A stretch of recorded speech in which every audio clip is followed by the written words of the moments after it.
life comes with a lot of things that are already pre-established, or at least appearing to like that. And this does not imply that they are.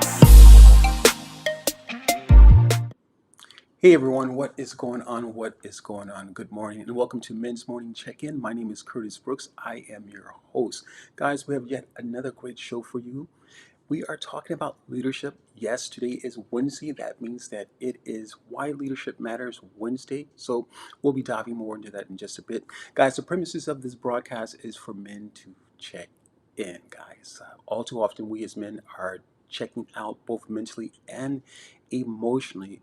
And to some extremes, we are checking out physically. That means that we are taking our lives, and that is absolutely very unfortunate. So again, the premises of this show is for me to say to you that your life matters, man. Your life matters. And my hope is that you would say to yet another man, that someone you don't know, perhaps, or you know of, maybe, that you would say to him that his life matters, guys. It's heavy for us out here, and doesn't mean that I'm shrinking back because I say it's heavy. It's a challenge. It's a lot of work for us as men, and so the numbers aren't lying out there, guys. Men are offering themselves. Again, very unfortunate, but let's just do our part, guys. So that being said, guys, we are streaming to multiple platforms, starting with Facebook at Life Coaching for Men. That's Life Coaching, the number 4 men, over on Facebook, and also on YouTube. That's Life Coaching for Men, spelled out on YouTube. Again, Life Coaching for Men over on YouTube. And finally, here on LinkedIn, you can search by name. That is Curtis Brooks. I'm pretty active here on LinkedIn, so that's where you'll find me. So that being said, guys, again, we got another great show for you. We are talking about leadership. So the if I could give this name, it would be to say that created to lead, created to lead. And so I'm going to start with just, again, my introduction. That is to say that, or to let you know that we were all created and born to lead. And there's only one exception. That one exception is that you don't believe. And there could be multiple reasons why you, as a man, or anyone else out there who, women as well, there could be multiple reasons why you don't believe that you were created and born to lead. But that is the exception. An exception ends with, or ends with us, if you will. And so leadership requires that we take responsibility. I'll say it again. Leadership requires that we take responsibility. And I'm going to prove that through the scriptures. I'm not going to necessarily go to the scriptures. I'll just kind of give you, paraphrase a little bit here. So here in the third chapter of Genesis, God has entered the garden, and Adam and Eve, or Adam responds to God and says, God, I was afraid and I was naked. And so I did hear you, but I was afraid and I was naked. And then so at some point, God says, all right, okay, well, who told you you were naked? Okay, think about this, guys. God says, Adam, who told you that you were naked? And he says, well, then God says, well, did you eat of the tree that I commanded you not to eat? Adam says, well, he perhaps maybe pointed to, well, it was this woman that you had given to me. And God automatically says, well, woman, what is it that you've done? And the woman said, no, it was the serpent. Excuse me. It was the serpent that beguiled me. And again, I'm just paraphrasing so you can check for yourselves, but she noted that it was not her responsibility, such as Adam did. Adam said, no, I wasn't, you gave me these things, but I wasn't responsible for them. And he moved on to the woman. Yeah, I did, but I wasn't responsible for it, though. It wasn't me. He made me do it. He beguiled me. He tricked me. And that is the beginning of leadership, or not so the beginning of leadership. And without the responsibility, now we look at the serpent, who absolutely says nothing. The Bible denotes that the serpent says nothing. And then from there, the assumption is that because he says nothing, and this is life now, this is not just scripture, this is life, guys. The assumption is that because he did not say nothing, he could not pin this situation off on someone else, he could not open his mouth to defend himself, like in a court of law or something. Adam defended himself to the best of his ability. He said, no, it was the woman that you had given me. Eve defended herself to the best of her ability. She said, it was the serpent that you had created, or the serpent that beguiled me. So they both defended themselves to the best of their ability, but yet the serpent said nothing. So what is the assumption? The assumption is that the serpent takes the responsibility. I know, guys, this may absolutely sound foolish to some, but this is the reality. This is the reality that the serpent assumed the responsibility. Now the serpent is in full command, full lead now. And I believe that this is what we are dealing with in the world that we live in today. Is this mentality that people aren't taking responsibility. And so here's the thing. If we cannot take responsibility for the things that we are possessing, the things that we're in possession of, perhaps the children that we may give birth to. And it obviously doesn't mean that we can't control everything, but responsible for the teaching that we give to our children. And that teaching is not so isolated, if you will, that it only works for our own household. That means that it must be a a concept that or understanding that can be applied to many different areas in life, if you will, and that there is a mutual understanding to a degree. And it doesn't mean that everyone's going to understand everything that comes out of our mouth, or at least what we have shown our children. It doesn't mean that. But it does mean that some parts of what you've been sharing with your children, that others can say, oh, I get that. That makes sense to me. And again, it's not to say that it's up to another person, but there has to be a mutual understanding. And at least, and I would even say more from a, a, a moral point of view, if you will. And so here we have the serpent essentially has taken the lead. He is in command. And hence you have Adam and Eve just removed from the space that was created for them. And under the command of the serpent. And to some, this may sound absolutely foolish, but the reality of it is that if someone purchased a Mercedes, a high-end vehicle, and this vehicle was not working up to its specific standard, and it's the requirements say, or the owner or the creator of this vehicle says, well, this vehicle is supposed to do XYZ. And if this vehicle does not operate according to the specs and standards, we would absolutely take this vehicle back.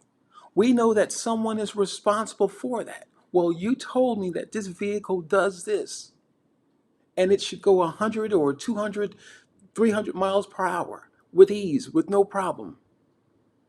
You said this. This is what the manual says. And then if the manual does not prove to represent this vehicle or the information, or is misrepresented on some level, that means that the owner is responsible for it. The creator of that vehicle, the maker of that vehicle, is responsible to making sure that it lives up to its expectations of what it was marketed as. And it is the same with God. Everything that you will ever need, man, everything you will ever need was placed in you. Only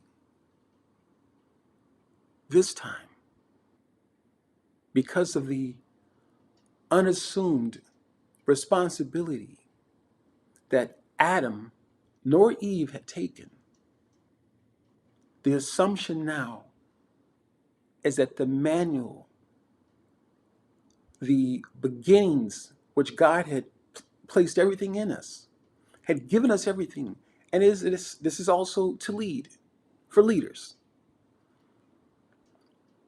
So the assumption is that because I've given you everything, and yet you don't believe it, or you have not taken responsibility for that which I've given you to make amends with it, to go back to the Creator and fix it.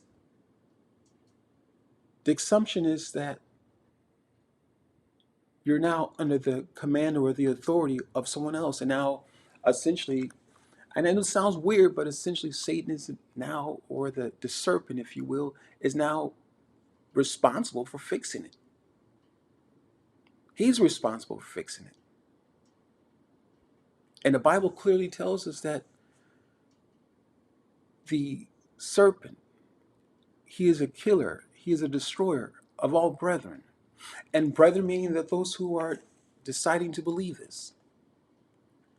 Leadership is not given to you on the account, or given to me on the account of someone bestows it upon me.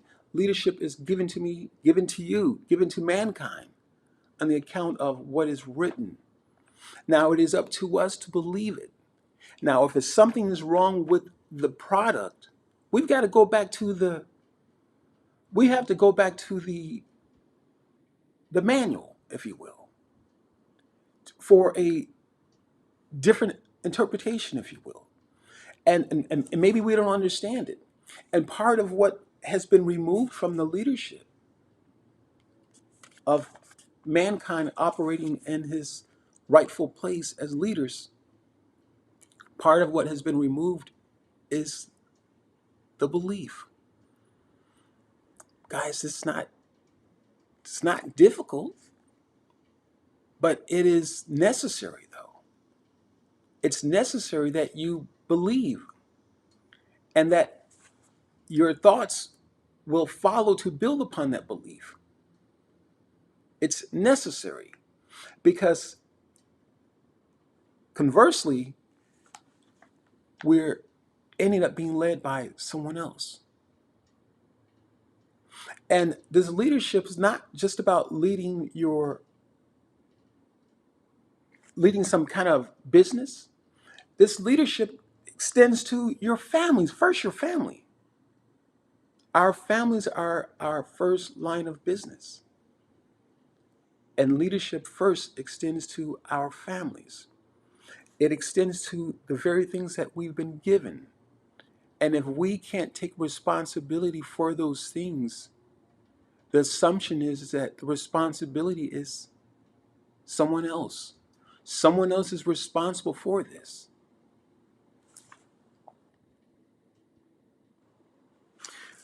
As we wrap it up here, guys, I want to stay within my time here. Leadership is given through knowledge.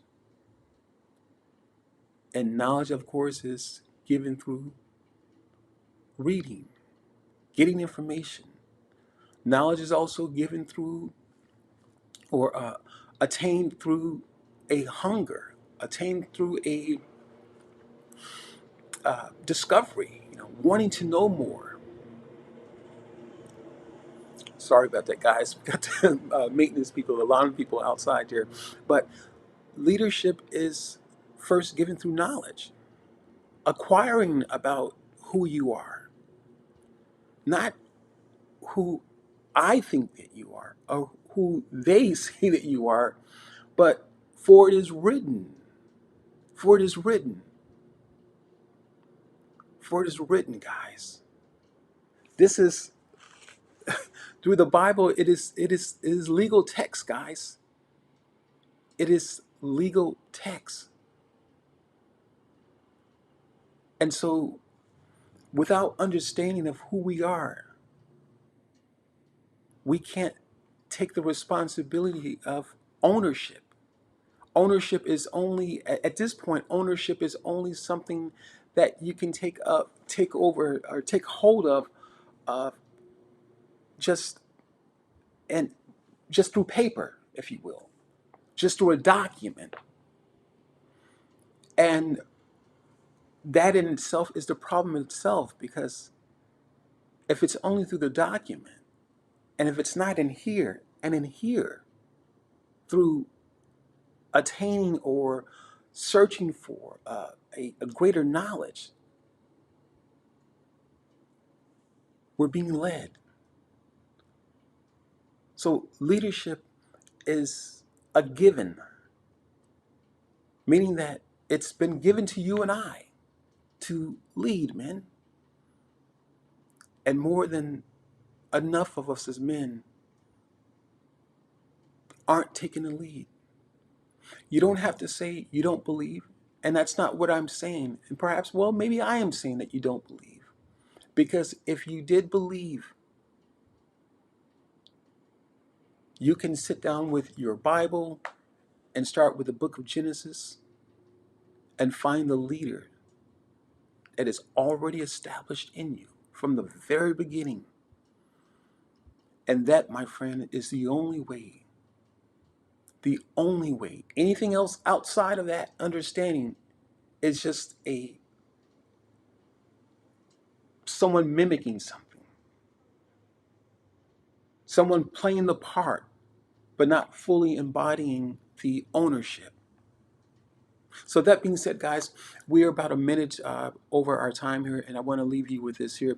We've got a wonderful men's conference, guys, that is taking place here in this year in the month of October. That is going to be the 20th and the 21st of October, Friday and Saturday. The conference is Rewriting Success and Revolutionizing Well-Being, the ultimate two-day men's conference taking place in the Houston, Texas area for 2 days only. Again, the October 20 and the 21st of October 2023 this year. And so that is in just a few months, guys. So would love to see you there. The conference is going to be a hybrid conference, meaning there's going to be a virtual component to it as well as a in-person. So either way, be it virtual, in-person, would absolutely love to see you there. There are going to be multiple speakers, myself and several other speakers. We'll be speaking on things such as spirituality, relationships, communication, emotions, guys. Emotions, guys. It's a big piece there. We'll be speaking on marriage. We'll be speaking on the single life. So obviously, we're all not married, but it is important to understand that even when you're single, guys, that we are showing up as leaders. It doesn't matter if you're married or not. It's important that we're showing up as leaders, guys. So I would absolutely love to see you there. Follow this link that I'm going to give you right now. It's bit.ly, bit.ly, bit.ly/ the men's conference. Check it out there, guys. Read the website there, the information I've created there, some great information. And also make sure that you reserve your seat, guys, because at some point, the cost of the tickets will go up, guys. They won't remain the same, but they will go up. So make sure you reserve your ticket today, and we'd love to see you there. Have a great day. We'll talk to you soon. Ciao for now. Bye-bye. Why? Because obviously these And here with this amazing man. life comes with a lot of things that are already pre-established, or at least appearing to lie dormant. And this does not imply